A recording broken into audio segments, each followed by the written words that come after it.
Hello everybody and welcome back to another episode of our Magnum OPUS Podcast. Now as we start the summer months and people have more and more time outside of school, we wanted to jump off of this very successful train that was our music theory trilogy, which was our 3-part introduction to music theory that took us all the way from the basics such as identifying each note of a scale all the way through chord structures and how to compose your very own chorale. Now what we're going to look at today is music history, and we're going to take a very broad overview. We're going to take a look at the Western music specifically over the past 2 millennia. Now music theory can be broken down into several different subcategories. We're going to explore what each of those categories are, some of the big identifying characteristics of those periods, what happened to change from one period to the other, why each one was so important, and of course we'll highlight some main composers as well. So, strap on in. We're going to go back thousands and thousands of years to the age of prehistoric music. And prehistoric music, which was once more commonly called primitive music, is essentially the name given to all music produced in pre-literate cultures, pretty much before history or prehistory.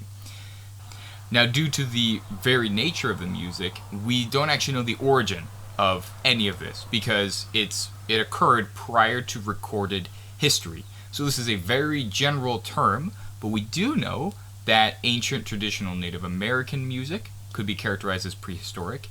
Ancient traditional African drumming can be originated as prehistoric music. We do know music was very strong part of the culture of Egypt and also many of the Orients as well.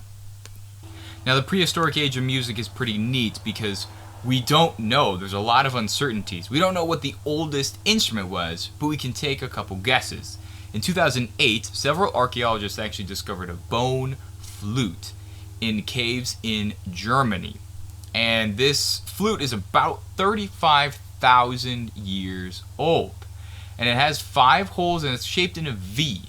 It's actually made out of a vulture wing bone. So it's shaped like a V and just has 5 simple notes. We don't really know how in tune it was because 35,000 years has caused it to decay a little bit. But that is not the oldest instrument ever discovered. We currently believe that the Dive Babe flute, which was a cave bear femur, is the oldest instrument ever created and used for musical purpose. This is believed to be between 50 and 60,000 years old.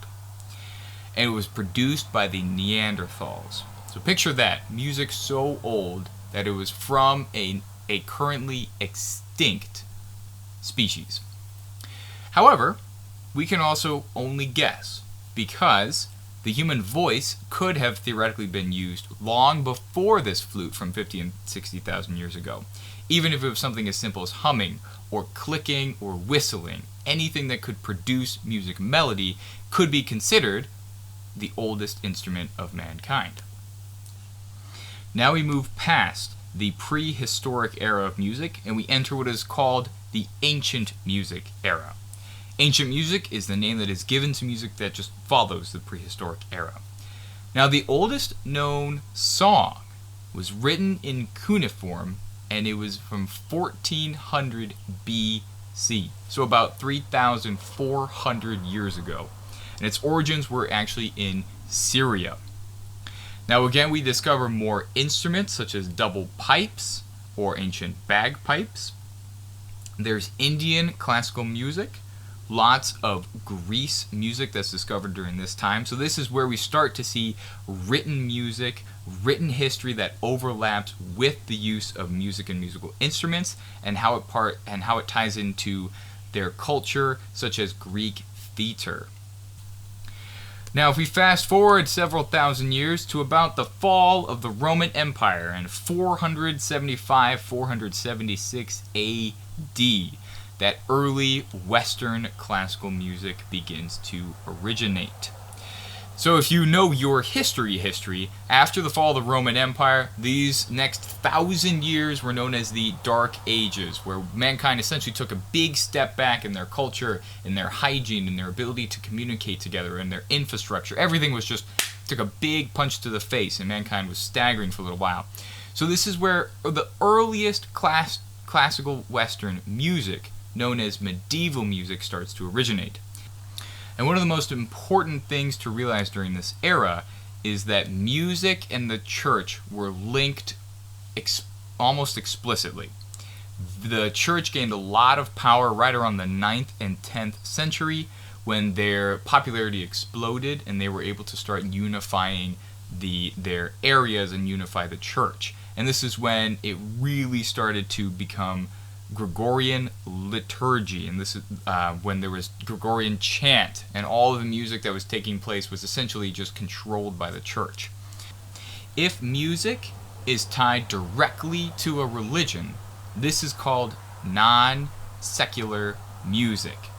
If music is not based off of a ancient religion or to give glory to anything, then it is called sacred music. Kind of makes sense. Now, some of the big things to note in the medieval era is it lasted from about the year 500 to 1400, so nearly 1,000 years of the same kind of music. Okay, very little development, very little change. Medieval music can be characterized priorly as monophony, which means there is one single line of music. There is no harmony, there's no melody, there is just one piece of music. Which means if you have one singer or 100 singers, they would all be singing the same thing. This is where Gregorian chant came to be very, very popular. And again, in the 9th century, we saw our earliest form of polyphony, or polyphonic music. This means there's music with more than one line. So now we can start to see, after about 400 years of monophonic music, we start to see if two people can sing, they can sing two different parts. Now we know that music was notated in previous eras and previous centuries, but another huge step forward was that in this era, the first Western notation was reinvented, and it was we saw our very earliest form of our musical staff. These were called neumes, N-U-M-E-S. Now we move on a little bit into the Renaissance era, which was from about 1400 to 1600. And the biggest boon to music during this time was the invention of the printing press. Now, music was able to disseminate amongst multiple different countries. Wherever there was trade, you could expect music to travel. Before this time, when music was being handwritten by monks, if you wanted to spread your song, you had to physically travel after memorizing your piece of music and then sing it to others. And if you wanted it to be spread further, they would have to memorize their piece of music and continue to sing it. So it was very, very difficult to spread songs. This is why folklore was so important and so much music was lost over the eras. Now, with the invention of the printing press, it was so much easier for a composer to actually have a job where he would write music not just for the church. He could write music of what he composed for himself. Now, Renaissance music is characterized with this lovely singable melody and balanced polyphony in all voices. So what that means is your melody is the most prominent aspect, but now we start to see secondary and third lines. We have more harmonies that are balanced, and it's not just one musical notation, one theme that's being sung by everybody. Next up, we have Baroque music. Baroque music was about 1580 to 1750. You'll notice there's a little bit of overlap with, if you were paying attention, from the Renaissance era, which ended in the year 1600. There's a little bit of transition time. So it's not just a flick of a switch. From the last 20 years of 1580 to 1600, we started to see the switch from Renaissance to Baroque music. Now, the Baroque era really saw our artistic style expand and flourish across Europe. Music expanded in range, and there was a lot more complex music going around. It really kind of began when the first operas, and opera is a dramatic solo with vocal music accompanied by an orchestra, and this was when some of the first operas were written.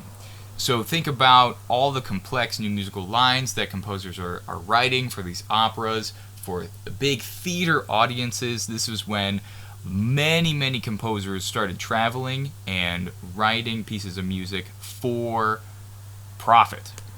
It's also important to note that many new forms of music, such as fugue, sonata, the concerto, everything started evolving during the Baroque era. And this starts to lead us towards the classical music era. And the classical music era can be characterized by homophonic texture with an obvious melody and accompaniment. And one of the interesting things that happened was that as music and instruments started to develop and more technology started to become invested into the arts, melodies started to shift away from being written only for a vocalist. The new melodies could be composed to be voice-like and very, very singable, but now because instruments such as the violin were being perfected, and then we had new woodwind and new brass instruments being invented, the music could become more singable, and the instrumentalists could play with such more advanced technique that they actually started replacing the singers. And then, thusly, opera died down a little bit. It was still quite popular, but instrumental music replaced opera. And instrumental music is where there is no vocalist attached. The classical era was from about 1750 until 1820. And then this leads us right into the Romantic era. And the Romantic era is one of my personal favorites. This is when music became much more expressive, much more emotional, and started to expand to encompass literature, art, and even philosophy, really. The first thing that we see is an explosion in the size of the orchestras. Many more instruments were being developed. We had timpanis, we had more percussion, we had even more woodwinds and brass instruments. And this allowed composers to compose bigger, more grandiose songs. Think of Beethoven's symphony. Imagine if something as large and as powerful as that was written for an instrument or an orchestra half its size. All of a sudden, much of that emotion, much of that power was greatly diminished. This was one of the things that characterized the Romantic era. We had much longer and much more complex musical works. And now, at the tail end of the Romantic era, which was from about 1820 to 1900s, there's one clear, very important invention that transitioned us out of the Romantic era into 20th and 21st century music, and that was the radio. What the radio did was it suddenly made music portable. There were vastly more ways to record music, there was more ways to listen to music, and there was a new worldwide media for music. This meant that there was new freedom and much wider experimentation with musical styles. Technology was being developed, so we started to see electronic music. Composers were no longer following the old norms set 400, 500 years ago. This was something that now amplification allowed guitarists to really toy around with. In this century, there's of course 20th and 21st century music. So 20th century is from 1900 to 1999. In this century, we see a lot of composers, such as rock bands, start to develop. There was a shift again. The Romantic era was highly focused on large orchestras with very few singers, built on mass emotion. Now the 20th century, we see fewer musicians, and they are clumped together. We start to see the formation of modern day rock bands, and they are built on providing music with lyrics again. And then in the 21st century, well, it is still going on.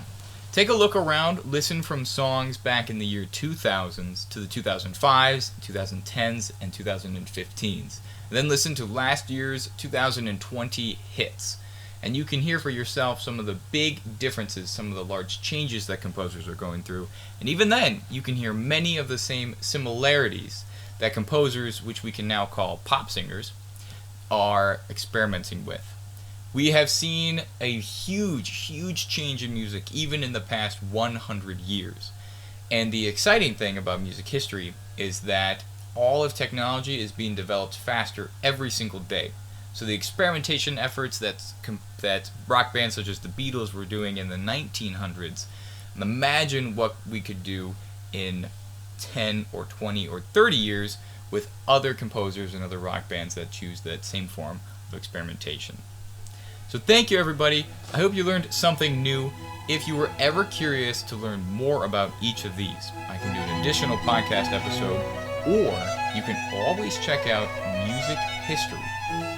There's a very, very exciting stuff to learn out there. But as always, thank you for listening, and I will see you next time.